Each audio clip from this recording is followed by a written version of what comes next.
নতুন একটি রেসিপি নিয়ে মাই হোম কিচেনে সবাইকে স্বাগত। শীতকালে পিঠেপুলির পাশাপাশি এই গুড়ের পায়েসও কিন্তু সকলের বাড়িতে বানানো হয়, আর এই গুড়ের পায়েস সকলেরই কিন্তু খুবই পছন্দের।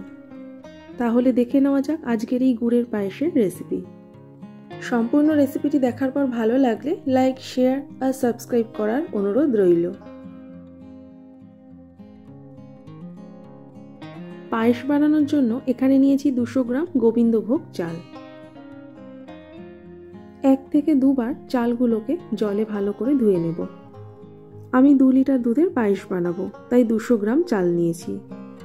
আমি 1 লিটার দুধের জন্য 100 গ্রাম করে চাল নিই, তাই 2 লিটার দুধের জন্য 200 গ্রাম চাল নিয়েছি। চাল ভালো করে ধুয়ে নিয়ে একটা স্ট্রেনারের মধ্যে ঢেলে নিয়েছি। একটা চামচ দিয়ে চালগুলোকে চারিদিকে ছড়িয়ে দেব, যাতে এক্সট্রা যে চালের জল সেগুলো ভালো মতো বেরিয়ে যায়। চাল অনেকটাই শুকিয়ে এসেছে। চালগুলোকে বাটিতে ঢেলে নিলাম। দিয়ে দেব 1 চামচ ঘি। চালের সাথে ঘি ভালো করে মেখে নেব। যারা নতুন বন্ধুরা আছেন, সম্পূর্ণ রেসিপিটি দেখার পর ভালো লাগলে অবশ্যই চ্যানেলটিকে সাবস্ক্রাইব করে দেওয়ার অনুরোধ রইল, যাতে নেক্সট ভিডিও নোটিফিকেশন খুব তাড়াতাড়ি আপনাদের কাছে পৌঁছে যায়। কড়াই গরম করে দিয়ে দিলাম 1/2 চামচ ঘি।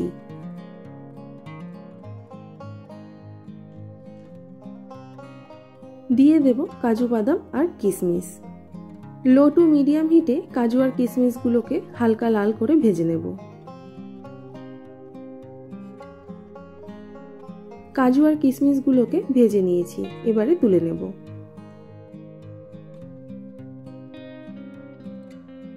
এই কড়াইতেই দিয়ে দেব 2 লিটার ফুল ফ্যাট মিল্ক।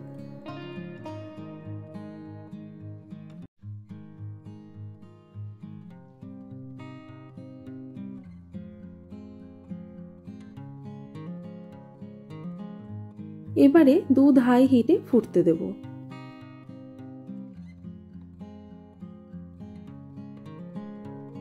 দুধ ফুটে উঠেছে, এবারে ভালো করে মিশিয়ে নেব। দুধ মিশিয়ে নিয়ে মিডিয়াম হিটে 2 মিনিট মতো দুধ ভালো করে ফুটিয়ে নেব। আমি খুন্তিটাকে এইভাবেই দুধের মধ্যে রেখে দিলাম, এতে কিন্তু দুধ উতলে যাওয়ার ভয় থাকে না। 2 মিনিট মতো দুধ ভালো করে ফুটিয়ে নিয়েছি। এখন 5 থেকে 6 হাতা দুধ আলাদা করে নেব। সাইডে যে দুধগুলো জমছে সেগুলোকেও কিন্তু পরিষ্কার করে নিতে হবে।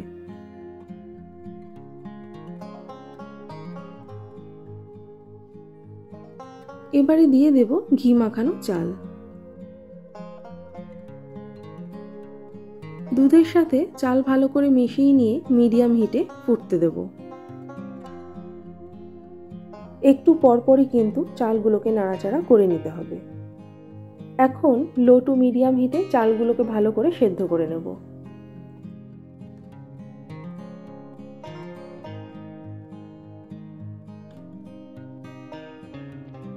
এখানে পায়েসের জন্য 300 গ্রাম পাটালি গুড় নিয়েছি।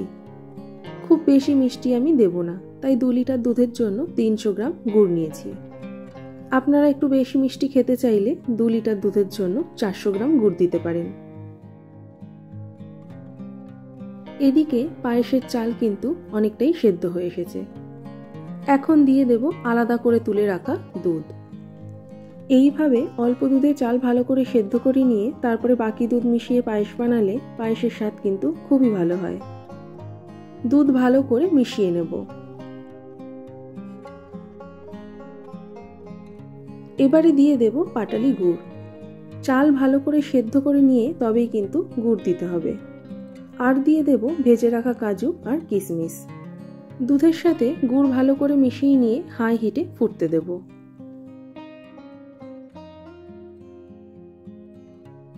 দুধ ফুটে উঠেছে, এবারে মিডিয়াম হিটে 1 মিনিট মতো ভালো করে ফুটিয়ে নেব। গুড় দেওয়ার পর দুধ কিন্তু আর বেশিক্ষণ ফোটাবো না। 1 মিনিট মতো দুধ ভালো করে ফুটিয়ে নিয়েছি। তাহলে রেডি আমাদের আজকের রেসিপি গুড়ের পায়েস। আশা করি আজকের রেসিপিটি আপনাদের ভালো লাগবে। তাহলে আবার চলে আসবো অন্য কোনো দিন অন্য কোনো রেসিপি নিয়ে।